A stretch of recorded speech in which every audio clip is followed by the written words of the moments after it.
સત્યને જયતે હું કિરણભાઈ દેસાઈ 2 દિવસ પહેલા જે કિંજલબેન રબારીએ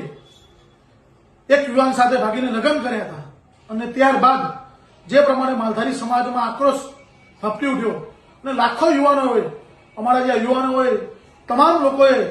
સમાજની સાથે ઉભા રહીને અને ખુલીને બોલ્યા અને એવી વાત કરી કાઢી સમાજે કે જીવ લેવો પડે તો લઈ લઈશું ને જીવ આપવો પડે તો પણ આપી દઈશું, પણ અમારી સમાજની દીકરી બીજા લોકો લઈ જશે કદી બી નહીં ચલાવી દેવાય. આ માલધારી સમાજની તાકાત હતી અને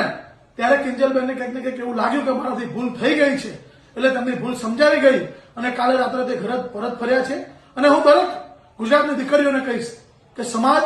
એ આપણો સૌથી મોટો મા બાપ છે, આપણા મા બાપથી મોટું કોઈ નથી આ વિશ્વમાં અને આ સમાજ વ્યવસ્થા ના ખોરવાય, ક્યાંક ને ક્યાંક સમાજ વ્યવસ્થા જળવાઈ રહે અને આપણા બધાનું માન જળવાઈ રહે, નહીતર આવું પણ થાય છે પ્રેમ એ વહેમ છે એવું સમજીને ચાલજો. બાકી સમાજ અને મા બાપથી કોઈ મોટું નથી. જય હિન્દ, જય જય ગરવી ગુજરાત. અને